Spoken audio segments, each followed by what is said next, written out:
누가복음 14장 25절 35절까지의 말씀이고요. 제가 같이 먼저 읽겠습니다. 교독하지요. 누가복음 14장 25절 35절. 수많은 무리가 함께 갈새 예수께서 돌이키사 이르시되 물은 내게 오는 자가 자기 부모와 처자와 형제와 자매와 더욱이 자기 목숨까지 미워하지 아니하면 능히 내 제자가 되지 못하고, 누구든지 자기 십자가를 지고 나를 따르지 않는 자도 능히 내 제자가 되지 못하리라. 너희 중에 누가 망대를 세우고자 할진대 자기의 가진 것이 준공하기까지에 족할는지 먼저 앉아 그 비용을 계산하지 아니하겠느냐. 그렇게 아니하여 그 기초만 쌓고 능히 이루지 못하면 보는 자가 다 비웃어 이르되 이 사람이 공사를 시작하고 능히 이루지 못하였다 하리라. 또 어떤 임금이 다른 임금과 싸우러 갈 때에 먼저 앉아 1만 명으로 저 2만 명을 거느리고 오는 자를 대적할 수 있을까 헤아리지 아니하겠느냐. 만일 못할 터이면 그가 아직 멀리 있을 때에 사신을 보내어 화친을 정할지니라. 이와 같이 너희 중에 누구든지 자기의 모든 소유를 버리지 아니하면 능히 내 제자가 되지 못하리라. 소금이 좋은 것이나 소금이 만일 그 맛을 잃으면 무엇으로 짜게 하리요. 함께요. 땅에도 거름에도 쓸데없어 내버리느니라. 들을 귀가 있는 자는 들을지어다 하시니라. 아멘. 오늘 문장에서 우리에게 핵심 단어 또는 핵심 문장을 먼저 보면 우리 제자가 된다는 것을 이렇게 설명하고 있습니다. 27절입니다. 누구든지 자기 십자가를 지고 나를 따르지 않는 자도 능히 내 제자가 되지 못하리라. 자기 십자가. 그 다음에요. 나를 따르지 않는 자도. 그 다음에 핵심 단어를 좀 볼게요. 28절 하반절에 보면 그 비용을 계산하지 아니하겠느냐. 28절 하반절에 비용을 계산하다. 비용 계산하다.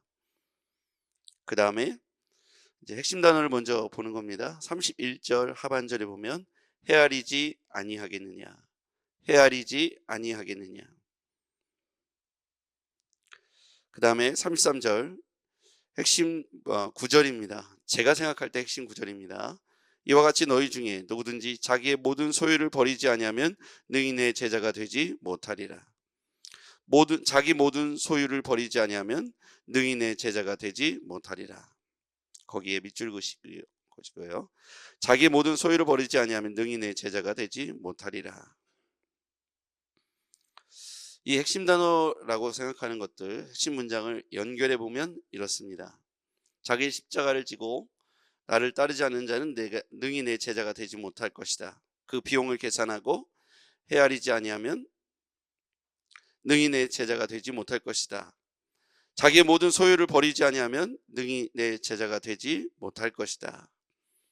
그래서 오늘 제자가 된다는 것은 모든 소유를 버리고 예수 그리스도를 따라가는 것이죠. 그런데 여기서 보면 그것을 헤아려 그것을 잘 계산하여 주님을 따르라는 겁니다. 28절에 보면 계산의 원칙이 나오죠. 망대를 세우고자 하는데 준공하기까지 자기 가지고 있는 건축 비용이 부족하면 그 비용을 잘 계산하고 건축에 들어가야 한다는 거죠. 29절에 보니까 기초만 쌓고 이루지 못하면 비웃음을 당할 것이라는 것이죠. 공사를 시작하고 능히 이루지 못하고 1층만 기초만 쌓고 올리지 못하는 우스운꼴이 될 수 있다는 거예요. 두 번째 비유는 임금이 다른 임금과 전쟁을 하는데 자기가 거느리고 있는 군사가 1만 명밖에 없는데 저 너머에 다른 임금의 군사는 2만 명이라는 거예요. 그럼 대적하여 싸울지 말지를 헤아려 보고 만일 싸움이 안 될 것 같으면 어떻게 하랍니까? 화친을 청하여 싸움을 하지 말라는 거예요. 만약에 이길 것 같으면 싸움을 하겠죠. 화친을 청하는 원칙은 자기가 1만 명으로 2만 명을 이길 수 없기 때문이죠. 이 얘기를 하는 이유가 뭘까요? 오늘 비용을 계산하고 헤아려서 전쟁을 할지 말지 건축을 할지 말지를 계산한다는 거예요. 계산하는데 이 계산이 만약에 굉장히 가치가 있는 것이라면 돈을 더 들여서라도 반드시 그 준공을 해야 될 것이고, 만약에 이 싸움을 꼭 이겨야 된다면 어떤 방법을 써서라도 2만 명을 이기도록 군사를 더 준비하든지 병법을 준비하든지 해서 그 가치를 이뤄내겠죠. 그만큼 제자가 된다는 것은 좋은 것이라는 거예요. 싸움을 하지 말라는 뜻도 아니고 공사를 시작하지 말라는 뜻도 아닙니다. 헤아려서 시작할 만큼 굉장히 중요하고 가치로운 것이 바로 제자가 된다는 거예요. 그래서 설렁설렁하거나 대충 하거나 안 될 것을 시작하지 말고 철저히 준비해서 가치로운 제자로서의 삶을 살아가라는 거예요. 그런데 제자가 된다는 것에 굉장히 중요한 말씀을 우리에게 해주고 있는데, 아까 33절에 읽었던 모든 소유 버리지 아니하면, 여러분 우리가 소유를 취하고 소유를 버리는 문제에 있어서 굉장히 고민하지 않습니까? 제자가 된다는 것은 소유에 집착하면 제자가 될 수 없다는 거예요. 그러면서 처음에 콜링에 대한 부분을 이렇게 언급합니다. 26절입니다. 같이 읽어볼게요. 시작. 무릇 내게 오는 자가 자기 부모와 처자와 형제와 자매와 더욱이 자기 목숨까지 미워하지 아니하면 능히 내 제자가 되지 못하고. 자기에게 있어서 가장 중요한 소유가 무엇일까요? 자기 부모, 자기 형제, 자기 자매, 자기 목숨만큼 더 중요한 소유가 무엇이겠습니까? 우린 소유라고 할 것 같으면 돈을 의미하고 부동산을 의미하고 뭐 이렇게 할 수 있겠죠. 근데 여기에서 우리가 정말 중요한 우리 삶의 첫 번째 해당하는 소유, 자기 부모, 형제, 자매, 처자, 자기 목숨, 이보다 더 중요한 소유가 어디 있습니까? 그런데 여기서 보면 자기 십자가를 지기 위해서는 그것들을 미워하지 아니하면 제자가 될 수 없다. 미워한다는 표현은 아까 소유를 버리다라는 표현과 연결되겠죠. 다시 한번 이 제자도를 의미하기 위해서, 가르치기 위해서 모든 소유를 버리지 아니하면 능히 내 제자가 되지 못할 것이다. 이렇게 말씀을 결론 짓고 있습니다. 그러면서 첫 번째 우리에게 설명한 것은 이러한 자기의 가장 핵심 소유들을 미워하지 않으면 능히 내 제자가 되지 못할 것이다. 그 말은 우리가 제자가 되기 위해서 가장 중요하고 나에게 있어서 가장 첫 번째에 있는 것들을 완전히 버리라라고 하는 의미는 그만큼 제자가 된다는 것은 의미 있고 가치 있고 소중한 것이다 라는 사실을 강조하고 있는 것이죠. 여러분, 우리가 이 말씀 앞에서 제자가 되기 위해서 따라야 할, 제가 묵상한 것입니다. 첫 번째 우리의 삶의 가장 중요한 핵심은 우선순위에 관한 것이죠. 미워한다는 표현을 저는 우선순위라고 말씀을 좀 이렇게 해석을 했습니다. 여러분, 우리가 우리의 삶에 그 모든 것들이 하찮고 버려야 될 것이라는 의미보다 우선순위에 관한 문제라는 거예요. 내 목숨을 버리면 어떻게 내가 제자가 되겠습니까? 내 목숨을 끊으라는 뜻이 아니라, 내 형제자매, 내 처자를 버리라는 뜻이 아니라 그것보다 더 우선순위가 있는데 주를 따르는 것이라는 것이죠. 너희는 먼저 그의 나라와 그의 의를 구하라. 그리하면 이 모든 것을 너희에게 더하시리라. 우리의 신앙의 원칙과도 같은 것이죠. 우리는 어쩌면 내 소유를 버리지 못하는 것으로 인하여 부자 청년과 같이 근심하여 신앙생활을 하고 있는 사람 있지 않습니까? 우리가 온전히 예수 그리스도를 신뢰한다면 나의 소유를 그분으로부터 받은 것이므로 그것에 내가 내 마음의 우선순위를 두고 집착한다는 것은 그의 나라와 그의 의, 천국 시민으로서의 삶의 태도가 뒤바뀐 것이죠. 버려야 될 것과 취해야 될 것, 우선순위의 문제에 있어서 우리는 어떤 것이 중요하다, 덜 중요하다의 의미보다 내 인생의 가장 베스트, 첫 번째, 우리 주님 앞에 가장 먼저 주안점을 두고 인생을 살아갈 것이 있다면 그리스도를 향한 내 신뢰와 믿음입니다. 내가 십자가를 질 수 있는 것은 그분을 온전히 신뢰하기 때문에 십자가를 질 수 있는 것이고, 그분을 내가 온전히 믿기 때문에, 하나님을 신뢰하기 때문에 우리가 온전히 내 십자가를 질 수 있는 것이죠. 여러분, 오늘 우리 주님께서 우선순위에 관한 문제를 우리에게 질문하고 계십니다. 제자가 된다는 것은 우선순위를 주께 두는 삶이 제자가 된다는 것을 강조하고 있습니다. 두 번째는 자신이 감당해야 할 십자가를 외면하지 말라는 것이죠. 우리가 주를 신뢰한다면 우리도 우리에게 맡겨진 십자가를 지고 주님을 따라가야 합니다. 반면에 또한 우리는 그리스도인으로서 남의 십자가도 내가 짊어지겠다는 마음의 태도도 중요합니다. 우리 주님께서 우리 각자에게 십자가를 주셨습니다.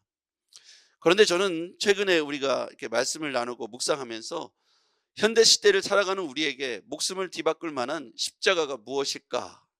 우리가 짊어져야 할 십자가는 무엇일까? 지금 우리는 종교 자유 시대, 대한민국은 그렇게 정말 풍요로운 영적 내가 선택할 수 있는 기회가 보장되어 있습니다. 종교의 자유가 있으니까요. 그런데 우리가 져야 할 십자가는 무엇일까? 우리는 핍박을 받지 않는데 요즘 시대에 그리스도인의 인구가 제가 볼 때는 5%, 7% 내외 안팎이라고 생각합니다. 즉 20명 중에 한두 명 있을까 한 것이 그리스도인의 숫자이죠. 온전한 그리스도인이라고 제가 보는 숫자입니다. 기독교라고 하는 큰 틀은 캐톨릭을 포함하고 있기 때문에 우리가 그리스도인이라고 표현할 때 예수 그리스도를 나의 구주로 믿고 오늘도 그 말씀에 의지해서 말씀을 의식하며 살아가는 뭔가 깨어있는 그리스도인은 좀 더 적겠죠. 어쨌거나 20명 중에 한두 명이라고 했을 때 우리가 나머지 18명, 19명 앞에서 내가 그리스도인이요 라고 밝힌다면 그때부터 어색해질 수도 있고 또는 많은 불편함을 당할 수도 있고 편견에 혹은 어떤 차별에 역차별에 우리가 놓여질 수도 있습니다. 너 예수 믿는다면서 어떻게 그렇게 할 수 있어? 자기들은 그렇게 살지 않으면서 믿는 사람들을 향해서 그렇게 비난하고 조롱합니다. 그리고 우리를 시험하고 흔들죠. 그러면서 이 땅에서 신자답게 사는 것이 불편하고 어렵습니다. 그러니까 불편하고 어려운 걸 감수하기 싫으니까 내가 그리스도인이라는 걸 밝히는 것이 좀 어렵죠. 그럼 우리는 십자가가 무엇인가 생각해 보니까 내가 그리스도인이라고 가족에게 또는 내 친구에게 내 직장에서 담대하게 말할 수 있는 것, 그것이 바로 이 시대의 십자가라는 생각을 갖게 되었습니다. 여러분, 우리가 때때로 불편함이 있어도 내가 그리스도인이요, 그리고 그리스도인답게 살려고 애쓰고 수고하고 그 짐을 내가 짊어지면서 남의 짐도 내가 대신 져줄 수 있는 그런 마음으로 넉넉히 그리스도인답게 승리하시길 바랍니다. 있는 현장에서 하나님께서 여러분을 도우실 것이고 거와 같이 두지 않을 것이라고 약속해 주셨습니다. 성령께서 여러분에게 지혜를 베푸실 것입니다. 여러분이 그리스도인답게 살아갈 때 조롱과 핍박을 당할 때 먼저 십자가를 지시면서 십자가를 지는 이들에 대한 고통을 통감하셨던 예수의 그 고통이 오늘 우리 가운데 우리 십자가를 지면서 약간의 불편함을 여러분 그것으로 감당했으면 좋겠습니다. 우리도 또한 그 십자가를 져야 합니다. 누구든지 나를 따라오려거든 자기 십자가를 지고 나를 따라오라고 했습니다. 어쩌면 우리는 약간의 불편함 또는 치욕스러움 또는 어떤 조롱 이런 말들이 불편하게 느껴져서 내가 그리스도인이라는 것을 밝히지 않고 편하게 그저 사회에서는 사회인, 교회 공동체 안에서는 크리스찬으로서의 이중적 삶을 잣대를 가지고 살았다면 이제 그 십자가를 지시기를 바랍니다. 저와 여러분 모두가 그리스도인답게 당당하게 십자가를 지시고 그리스도인답게 살아갔으면 좋겠습니다. 우린 그리스도인으로서 깜짝깜짝 놀라는 것은 나를 힘들게 하고 고통스럽게 하는 사람들이 또 다른 그리스도인, 예수 믿는 사람이라는 사실을 보고 놀랍니다.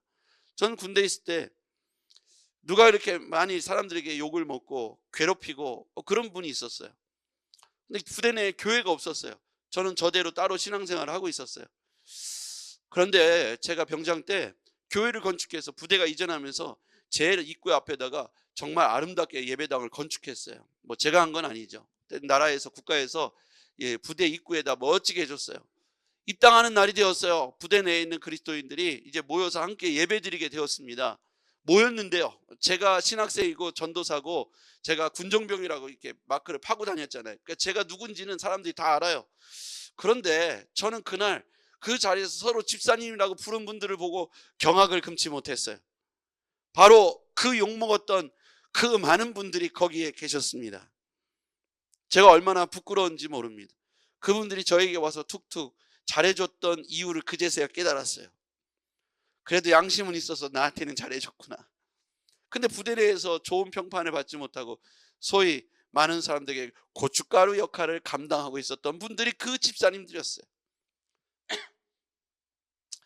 여러분, 우리가 하늘나라에 가서 주님 앞에 섰을 때 아무개도 와 있고 아무개도 와 있으면 우리 놀라지 않겠습니까?